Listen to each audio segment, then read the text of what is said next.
Hi friends. So today I am going to explain about angular measurements. So as you know, linear measurements. So linear measurements. So it is a measurement distance. So we are going to measure the distance between the 2 points. Whereas angular measurements. So here we are going to check the gap between the two lines. So according to the figure, just go through the figure. So here, so there is a gap between the two lines where two lines meet at 2 points. So here we are going to check the angle of the unknown specimen. So with the help of theta. So angle will be measured by theta, or angle will be denoted by theta. So here, so we are going to check the angle or angle of the specimens with the help of the different instruments. So like that. So one is bevel protractor. So another one is sine bar, and another one is sine center. So there we are going to check the unknown angle of the given specimens by using bevel protractor, sine bar, and sine center. So here, in case of angular measurements, so let us discuss about principle of sine bar. So here we are going to discuss about principle of sine bar or concept of sine bar. So according to the figure 2, you just go through the figure 2. So it is a simple construction of sine bar, or simple view of sine bar. So sine bar is generally made up of hardened steel.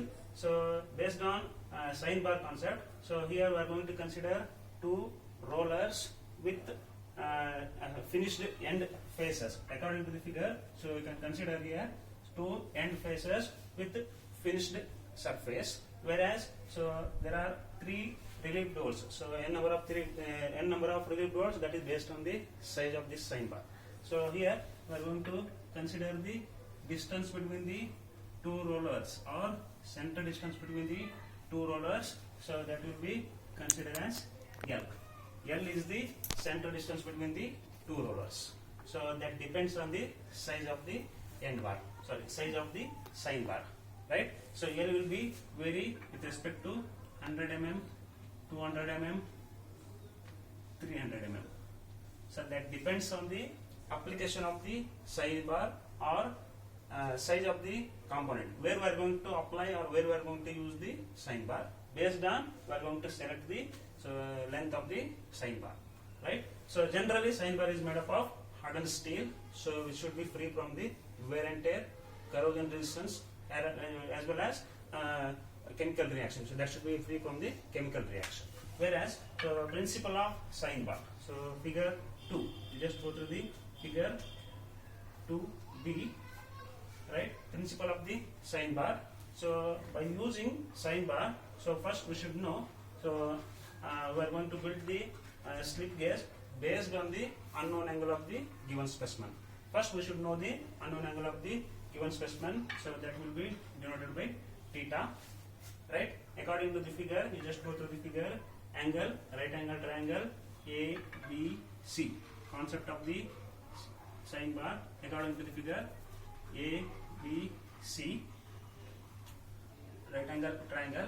So apply the sine rule. So where we are going to apply the sine rule, sine theta is equal to opposite by hypotenuse.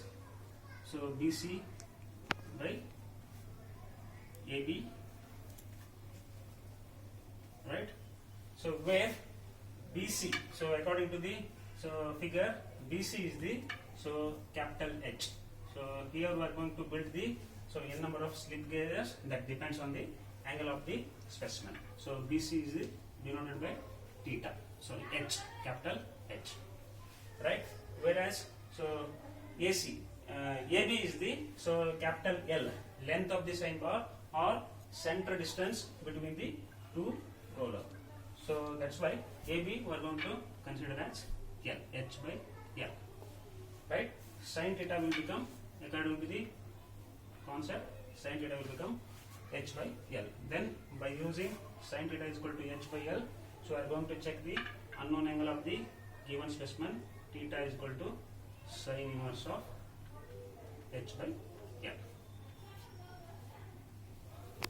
So this is the simple concept.